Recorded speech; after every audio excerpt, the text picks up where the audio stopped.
Hey guys, welcome back to the Great Ace Attorney Chronicles. Resolve. In the last episode, we cross-examined these people here on the witness stand, and we found out that the notice board had been moved. And now we're about to unravel that mystery of the moving board. So, let's just get going. I don't know anything about that there notice board. I just wiped my hand on it, that's all. Well, don't look at me. I haven't got a clue about it. I was doing business with some second years at the time. I don't know anything about anything. I'm just a bystander, me. Just a sign at the crossroad of life.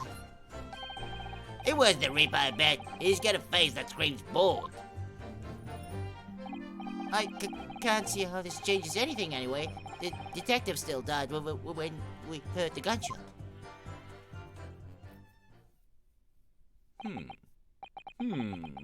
So none of you can elaborate further.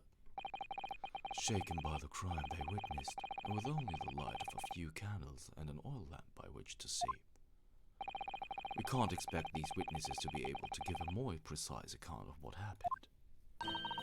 That's right, yeah. I don't pay to expect too much. It's man's endless quest for knowledge that's destroying the world. That's what I think. Do you really? In any case, as this testimony shows, even if the notice board was moved by somebody following the incident, it makes no difference. When the gunshot rang out, the accused was the only person at the scene. In short, the only person who could possibly have committed this crime is Barak von Zieks. None of this wrangling over the board changes that simple fact. Quite so, quite so. Does the defense still wish to cross-examine the witnesses despite the circumstances? Most certainly, my lord. Very well, then you may proceed, counsel. We are going to proceed. Cross-examination and the mystery of the board. I don't know anything about that there notice board. I just wiped my hand on it, that's all. So you admit that it was the board you wiped your bloody hand on? Admit it? What's to admit? Is that plain as day for all to see? A smashing print of my right hand. Perhaps you wanted to hide that handprint. So you righted the notice board and pushed it into the corner, did you? No. I imagined the weight of that great lump. Do I look like a powerful and well-nurtured man? Well, did you see anybody else moving the board? I've got nerves of steel, can tell you, but even I have my limits. There was a body on the floor in front of me, and the Grim Reaper himself standing over it. And there was precious little light inside either. My bottom lip was all a quiver. In other words, this witness is unable to give definite testimony on that point. Yes, so it would seem. Well, don't look at me. I haven't got a clue about it. I was doing business with some second years at the time. Hold it! When you say you were doing business with them, you mean you were selling them fireworks? Yeah, what else? There's the prize school just round the corner, see? Those cheeky little so-and-sos have got a plan to blow their school to kingdom come. Huh. So I've been telling on them, letting their teachers know what they're up to. Oh, you have? Yeah, I wouldn't want anyone to get hurt, so let the school know the kids are playing with dodgy toys. Then, praise the Lord, the teachers take all the fireworks off them. And then, praise the Lord again, the kids all come back to buy more, everyone's happy, see? What a racket. Of course, and sometimes the teachers give me a little bonus to thank me for letting them know. It's a busy old life selling explosives. Venus is a guileful goddess indeed. Well, telling bare-faced lies is kind of my thing, really. I'm ever so glad I did. Aha! Is that so, young lady? Excuse me. We'll pursue that, of course. Something wrong, Mr. Sandwich? If I said it was, could we just leave it at that? Would that be the end of it? No? Did Miss Venus's statement just now bring something to mind, perhaps? Philosophically thoughts. Deep philosophical thoughts. Huh? Let's say there was a great liar. And that great liar said without batting an eye, "Telling barefaced lies is kind of my thing. I'm ever so good at it." Would those words of hers be a lie too? Or the truth? In which case, she's not a liar. Oh, it's a hellish paradox, that one, don't you think?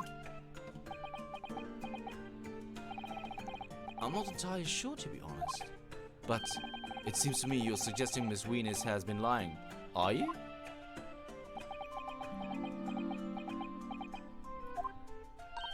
What are you on about, old man? Trying to cause trouble, are you? Keep on like that. And I'll wrap your whole body in firecrackers and set him off. That'll give you something to trample about. You have a startling, disturbing mind behind that sweet and innocent face, young lady. So, Miss Venus has lied in her testimony. Is that what you're saying, Mr. Sandwich?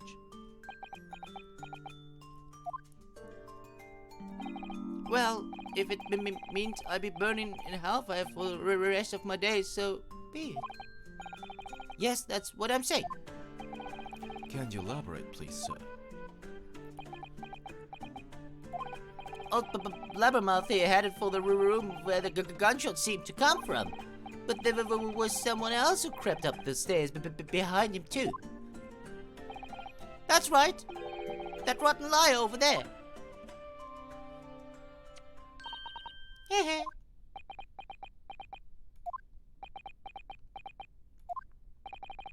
Do you mean to say that you did in fact betake yourself to the scene of the crime after all? What did I tell you, huh?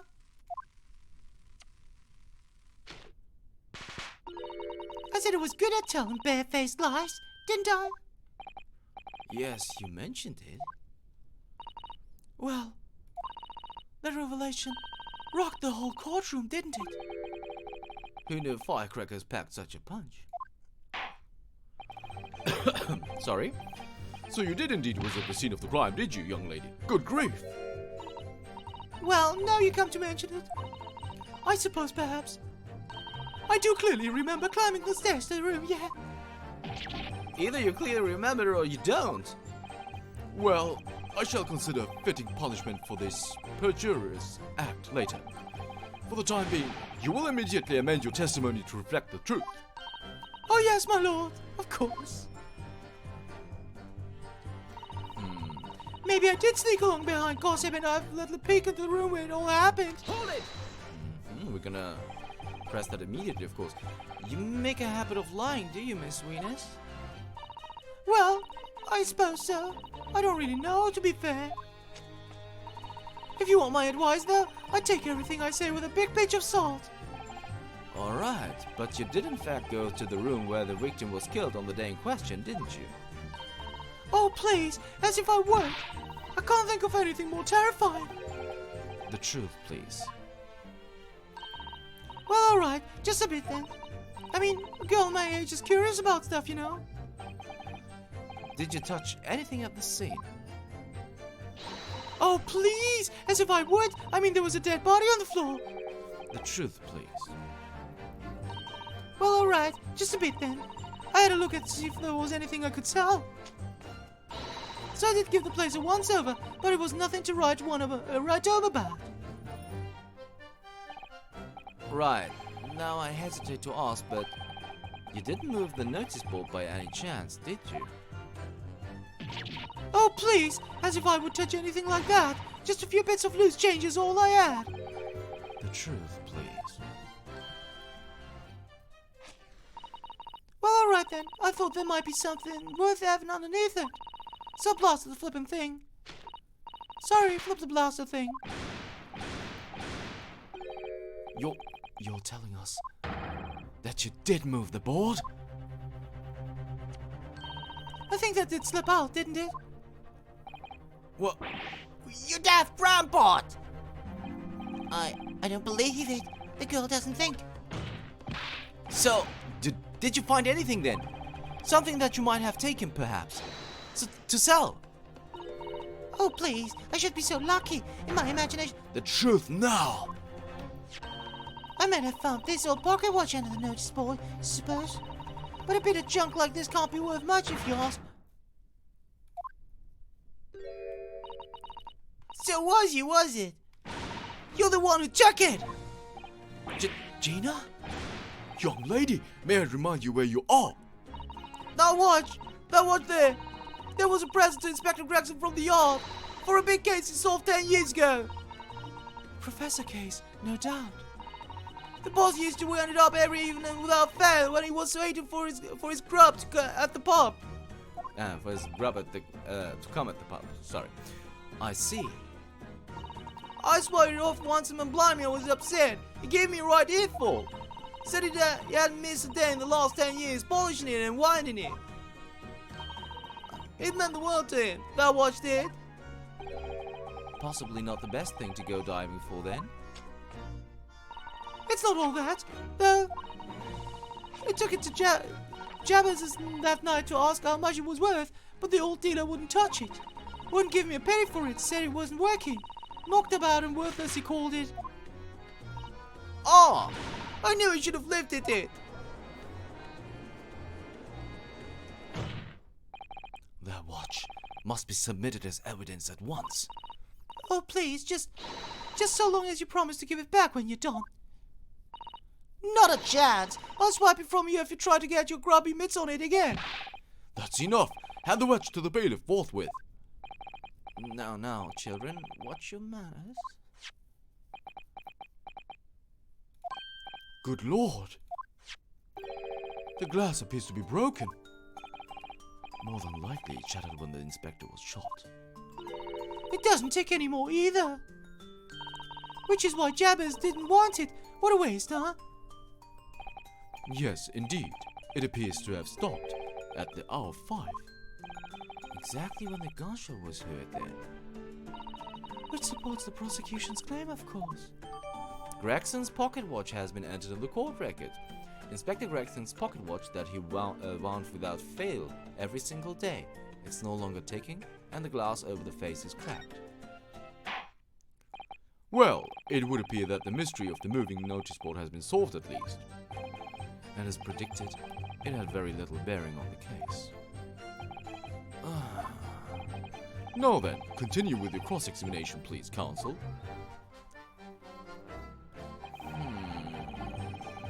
Before we do that, I guess it's time to have a look at the watch.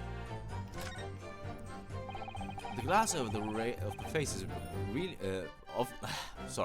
The glass over the face really is badly cracked. Look. What a shame when the inspector clearly looked after it so carefully. I imagine Mr. Sholmes could repair it, don't you? Yes, I should think so. He's very adept at things like this. A useful man to have around, in fact. But kindly remember that he's a great detective, Mr. Naruto, not an odd job man. That is debatable. That is really unfortunate. Aha! There we go. Let's have a look at this. There's a tiny little stub sticking out from the small hole here. Look. I suppose there must have been a little lock or something done on that for setting the time. In that case, seeing as we know the inspector took such good care of this watch, it probably broke when the incident occurred, didn't it? Yes, of course. Which could mean that there's a small part of the watch still at the scene. Maybe... Aha! And also, we're gonna have a look here, of course. Ah, there's a tiny little keyhole here. Can you see? Oh yes, that's probably for the winder used to wind up the mechanism. It looks a little unusual, don't you think? Yes, you'd need just the right key to wind it, I imagine. Why do I feel as though I've seen something? Something a bit like a key that's about the right size to fit in this hole. It would be wonderful if we have the key. Let's check carefully over what we've already found. Alright, I know what winds this clock. It is this figurine. So we have to do this again. Yeah, we had this already, so we're gonna skip across that. Oh, what's that? Blah, blah, blah. Yeah, sure, but Here we go with this. Mr. Sato, do you think perhaps this key could be the key for Inspector Braxton's watch? Oh, yes, it could be. Let's try it at once. There's not a moment to lose.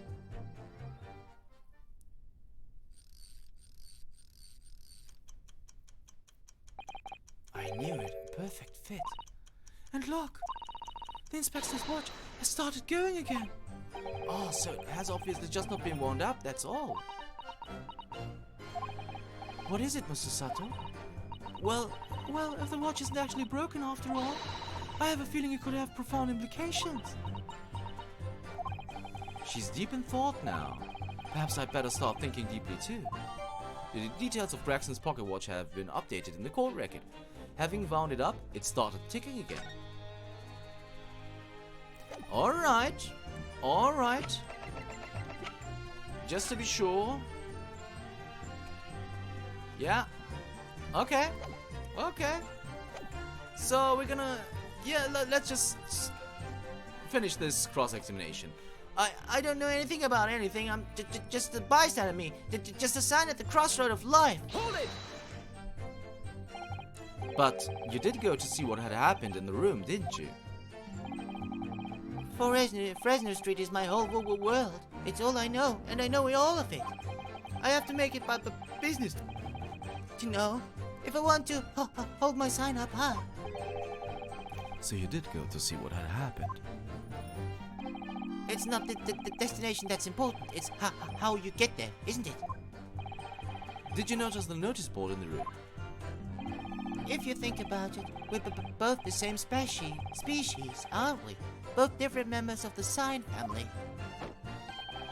So if I'd spotted it, I might have tried to trip it up out of a sense of rivalry, I admit. Someone really needs to tell you that you're Homo sapiens, not Homo signians. Does that mean that you didn't notice the board? I can only repeat what I said before. I don't know anything about anything. I'm just a bystander, me. Just a sign in the crossroad of life. In which case, just who was responsible for moving the notice board? But we already know that. We established that already. It was the Reaper, I bet. He's got a face that screams bored. Hold it! What exactly do you mean by that? Oh, come on now. Don't tell us you've not noticed. It looks like he hates everything in the world, that fella. But not notice boards. They're the one thing he likes. You can see it in his eyes. I can't say I'd ever noticed. I'll tell you one thing for free, though. I never took my eyes off that man on the floor, or of the Reaper. Not for a second. Sorry? Well, I wasn't that scared I couldn't. You never know what a feed like that might do if you look away, do you? If you didn't take your eyes off the defendant, you should be able to confirm categorically whether or not he was the one who moved the notice board. Aye, that I can. The Reaper did nothing of the sort. I can swear to that. I couldn't have missed it if he'd heaved the thing up right again and dragged it into the corner. Right, glad we've cleared that up. What happened to the face that screams bored? I feel your pain, Kazuma. I can't see how this changes anything anyway. The detective still died when he heard the gunshot. Hold it! It was 5 o'clock in the afternoon that you all heard the loud bang, wasn't it? Maybe the notice board fell over, maybe it didn't. Maybe I fell over, or maybe I didn't. But the Reaper's fate is sealed either way because of the gunshot we all heard. So your fate's sealed too. My fate? That's right. The defense is fated to lose, and the prosecution to win. In other words, it all hinges on that single gunshot. So if I could just find some problem with that part of their story, It may be possible to change all our fates. Of course, none of that changes the fact that I heard what I heard, does it? not much to go on. As you've pointed out, Mr. Naruto, there's no question that the notice board was moved. Somebody must have done it. But it did happen after the event, so maybe Kazuma is right and it's not relevant to the case. but it seems to have been deliberately positioned so as to hide the body from view. So I feel sure that there's some deeper significance to all of this. Yes, I know what you mean. I have no doubt there are more clues to be uncovered. You're on the right track, I can feel it. So follow your instincts. Alright then. Okay, I don't know anything about their noticeable just... maybe I did sneak along behind and have a little peek at the room where it all happened. I don't know anything about anything, just a bystander. I was the Reaper, but he's got a face that screams bored. Can't see how that changes anything. The detective still died when we heard the gunshot. And are we supposed to present the watch here? I guess we do, because nothing else really makes sense if you ask me. I'm just gonna do that. I'm just gonna present the watch here. We were right. Okay, cool. I'm afraid that's not necessarily the case. Oh. At the scene, we found this key to the winder of the inspector's pocket watch. A key? And having wound the pocket watch, we discovered that it in fact still works. You see, the watch didn't stop because it was broken at all. And that fact completely undermines one of the most fundamental premises on which this entire case has been built. What? Order, order, order! But Counsel, the watch has stopped at almost exactly 5 o'clock. Yeah, which is just when we heard the gunshot. It is exactly the hour. The time that was showing in the watch tells us nothing other than when it wound down.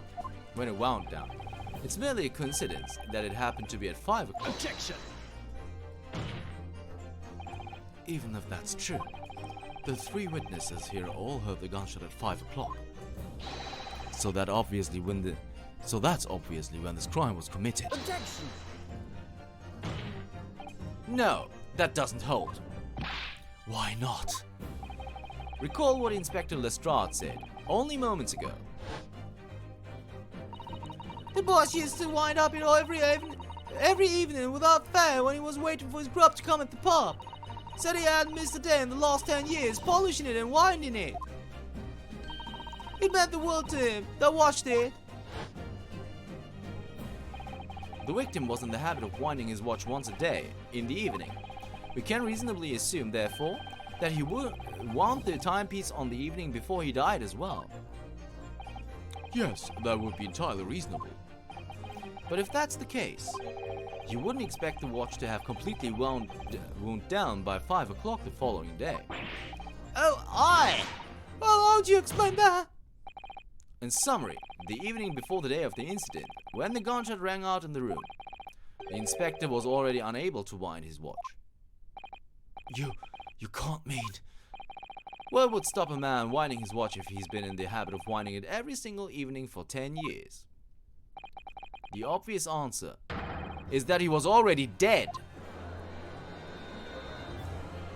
Ooh. Order, order! Counsel, that is most extraordinary claim. Objection! Extraordinary isn't the word. It's absurd. You claim he was already dead the night before? Do you really think that Scotland Yard's coroner would have overlooked something like that? On that subject, there's something rather surprising. There's actually an omission in the coroner's report. The time of death is not noted. Yeah, we already noticed that, guys. We found that already very strange, didn't we? Their time of death, and it's just empty. So, thanks to Sato for making that clear again. That's right. Wait a minute, you're forgetting that my legs went from under me when I kicked the door in. What do you mean? Like I said, I planted my hand in the dirty great puddle of blood. Yes. So the victim's blood hadn't dried. It was fresh. It catches on fast, doesn't it? Objection! But that blood could be explained in any number of ways. It could have been put there afterwards. Some fresh blood could have been poured over the victim's body after he... Does my learned friend think that fresh blood is available on every street corner? Well, it needn't necessarily have been human blood, of course. We've been told previously that Scotland Yard has no way to identify blood as human. The problem is currently being researched. At present, you are correct. It is beyond our abilities. So then, a chicken's blood could have been used, for example. It's certainly a possibility that it wasn't the inspector's blood at all. Objection! But the gunshot was heard at 5 o'clock that afternoon. That's beyond question. Is it though? What? Given that the time of death of the victim has already been called into question, it isn't beyond the realms of possibility that what these witnesses heard wasn't a gunshot at all. Oh, please, what are you trying to say? Oslop, no, what we've heard. It was a loud bang that came from that there room. Now, you listen to me. The street seller's ears are his livelihood. I don't doubt your ears, sir, but all I can state with certainty is that you heard a noise. Ah? Explain yourself then, counsel. A noise that sounds like a gunshot could have been made with a cracker. Take that! Something like this. The culprit could have set one of these to fake a gunshot. Good gracious, they've the very fireworks that are sold by the witness. Now, hold on a minute. Are you saying I did it? My pretty little firecrackers only make a little pop anyway. See? Sorry, guys. Not 100 of them together. The Wiener special that you sell for 600 pennies sounds like this. As the court can now attest, it sounds very much like a gunshot in fact. Oh! You're trying to suggest that somebody set on those fireworks off at the scene. I'm suggesting that somebody knew the defendant was in the room at 5 that day and sought to implicate him by creating a sound like a gunshot for the peddlers of Fresno Street to hear. Objection! But even the accused himself has testified that he saw no one else in the room at the time. Whether it was a gun or a firecracker, the only person present to cause that bang was Barak von Zieks. One whiff of a match and my firecracker goes pop. See, it's why people like him. I feel for your fingers, young lady. Objection! Recently, during my time here in Britain, I've learned of a very useful invention indeed. Something called a time bomb. Good heavens, a bomb?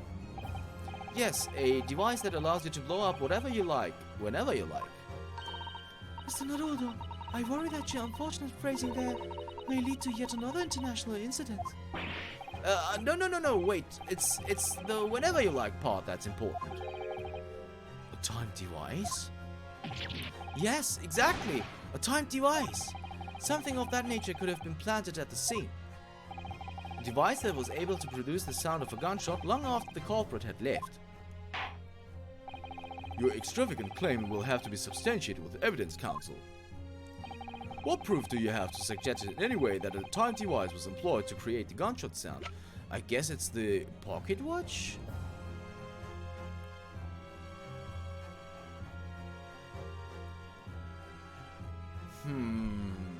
But that doesn't make sense. Because it would have blown, although...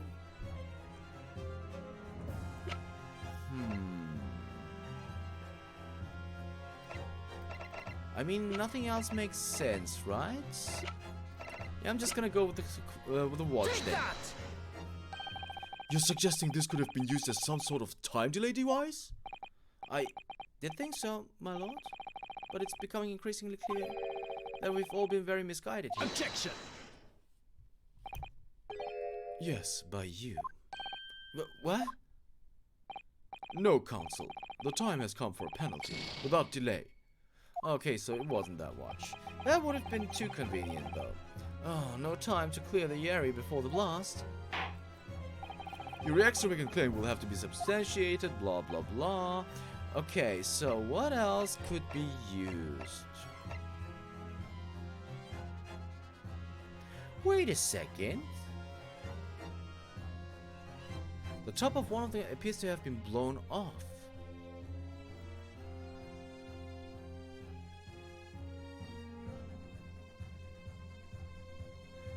Does this make sense, guys? Because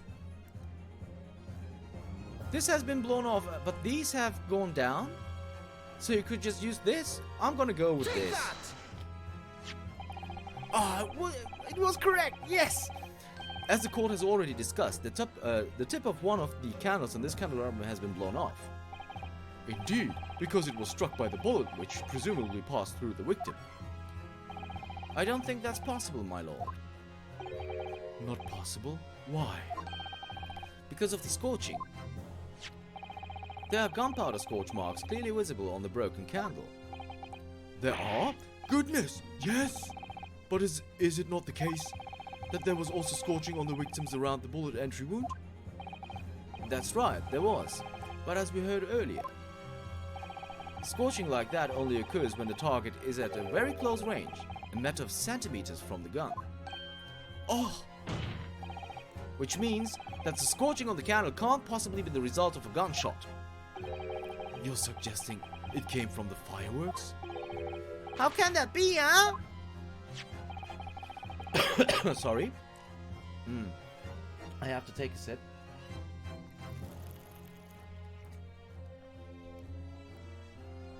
Alright, I'm back. The fact that there's such a visible scorching on the candle suggests that the fireworks must have been right next to it when they exploded. Or to put it another way, the candle and firecrackers were joined together.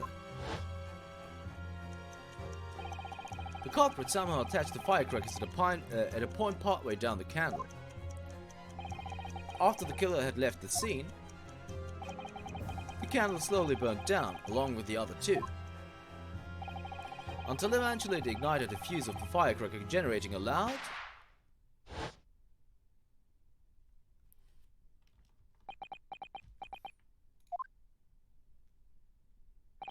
and that is how these three witnesses came to believe they'd heard a gunshot at 5 o'clock. Ooh, that is very clever. Well, what a plot! And this implies that the victim could have died earlier than we've been led to believe. The previous day, even. Now, just hold your horses. All us lot there saw the victim going into the building, remember? I couldn't forget the flame-colored hair, even if I wanted to.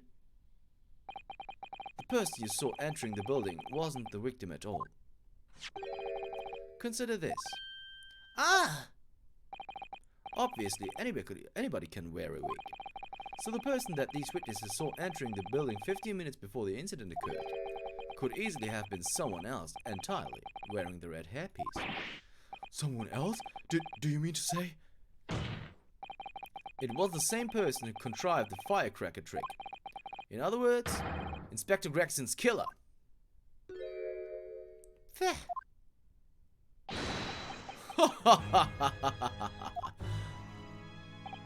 Oh, very impressive, Ryunosuke. Naruhodo. Kazuma? I'm really quite amazed you've come this far. But after all, wasn't I the one who told you that you had all the makings of a great defense lawyer? I also noted the lack of a time of death on this report. A stark omission. But as far as I'm concerned, this whole country's justice system leaves a lot to be desired.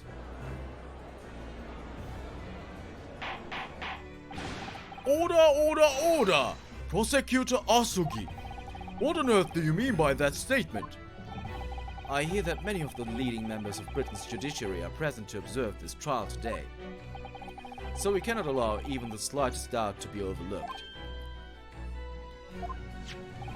The defense's assertion about the time of death based on the victim's stopwatch is just conjecture. But, while the possibility exists that my learned friend may be correct, we have a duty to explore it.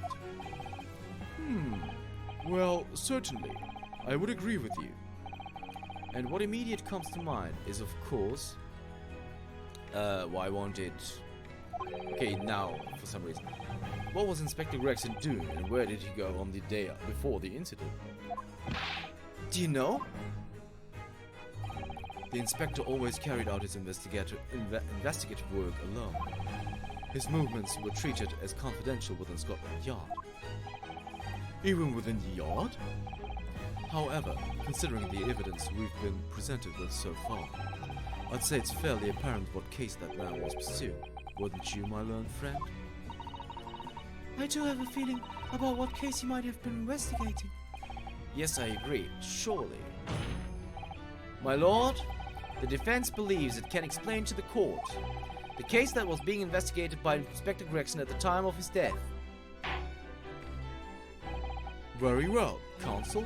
Present your argument to the court. What evidence is suggestive of the case being investigated by the inspector on the day prior to the incident?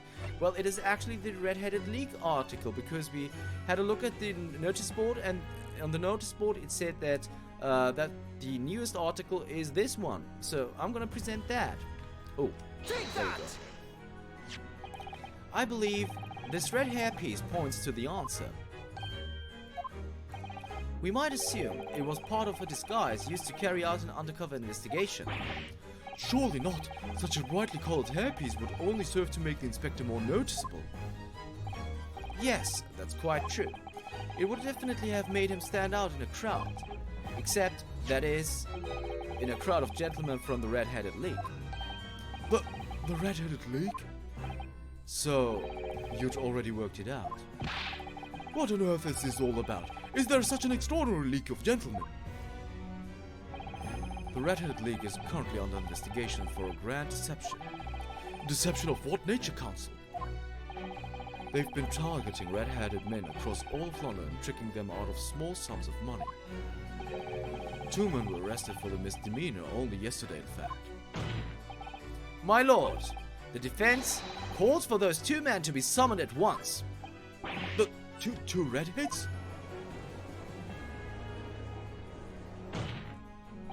Inspector Gregson clearly infiltrated the Red-Headed League using this hairpiece, so it's very likely that he had direct contact with these criminals. And it's quite possible that such contact led to more serious events. I concur that we cannot in good conscience leave this new avenue unexplored. Well done, Mr. Naruto. Well, it's another possible line of inquiry for us at least. The prosecution will make immediate arrangements for the charged men to appear. Bring these 2 Red-Headed League conspirators before me, Prosecutor Asugi. At once, my lord. Very good. We will have a 30-minute recess. Court is adjourned. Ooh, okay, guys.